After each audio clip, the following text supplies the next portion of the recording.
Hello students, in previous class we studied about colloids and today we will study the various properties of colloids. So, a colloid is a heterogeneous mixture, which means that the component of a colloid do not mix well with each other. They are not having uniform composition. Now, the size of particle of a colloid, which is in between 1 nanometer to 1000 nanometer, is very small. It is that small that we cannot see it by naked eyes. Students, colloids are big enough to scatter a beam of light passing through it and they make its path visible. This effect is known as Tyndall effect. So let us understand what is this Tyndall effect. When a strong beam of light is passed through a colloid kept in a dark room, the path of light beam through the colloid becomes visible, and this occurs because of scattering of light by the colloidal particles, as the colloidal particles are big enough to scatter the beam of light. Now, this scattering of light by the particle of colloid is known as Tyndall effect. Here in this picture, students, you can see that in the first beaker, first your glass, we have kept a mixture of copper sulfate and water, and in the second one there is mixture of water and milk. Our first mixture is a solution and second one is a colloid. As you can see, the beam of light is passing through both of them. When it passes through your first beaker, first glass, which is a true solution, you don't see any light visible in between. But when this light passes through your colloid, then the path of light is visible to us. So this is your Tyndall effect. Moving ahead, the particle of colloids do not settle when left undisturbed, and this makes them quite stable. And the reason behind this is Brownian movement. Brownian movement is a zigzag motion of particle of a colloid. So students, this makes your colloid stable. Now, colloids cannot be separated from the mixture by the process of filtration, but some special techniques like centrifugation can be done to separate the colloidal particles. So here we have understood the various properties of your colloids. Now students, we will study the differences between a true solution, a colloid and a suspension. Here we will study them comparatively. Firstly, a true solution is a homogeneous mixture of two or more than two substances. They are uniformly mixed with each other.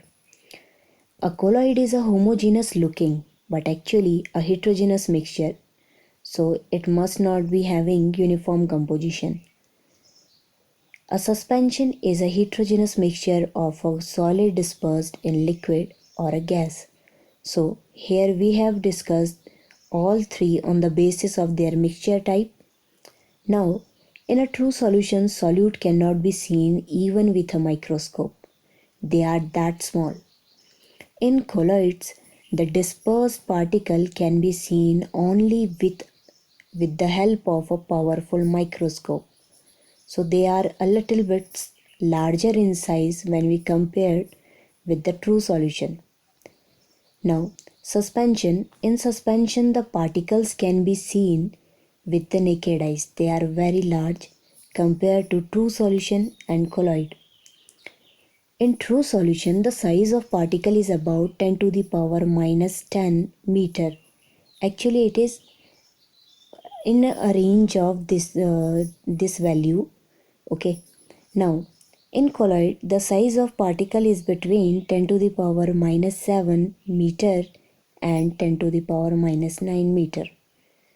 Lastly, talking about suspension, in a suspension the size of particle is greater than 10 to the power minus 7 meter.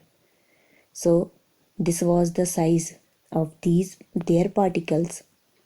Now, the consistent of a true solution cannot be separated by ordinary filtration. They are very stable and they are very small in size so that they will pass through a filter paper.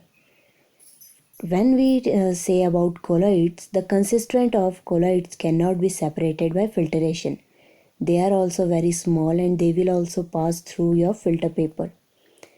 Now, the suspension. The constituent of a suspension can be separated by ordinary filtration. Okay, sometimes you know that these suspension they just settle down at the bottom, and this by the process of decantation we can separate them.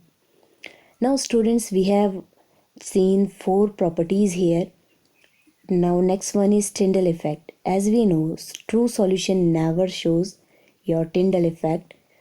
It is highly observable in colloids, and suspension slightly sometimes shows your Tyndall effect. So this was one another basis for differentiating the three. Let's take one or more example. The example of true solution, they will be your sugar in water, salt in water, copper sulfate mixed with water. So there are many. Colloids, the example of colloids are like fog, smoke, okay, your milk of magnesia, mud, and we can say many more like paint. Now lastly, suspension. The example of suspension are your sand in water, soil with water. So there are many ways to classify or to give example of these things. So we have differentiated the three, and now we properly know what's the basic difference between them and what are the things which are common among them. That's all students. Have a great day ahead. Keep learning.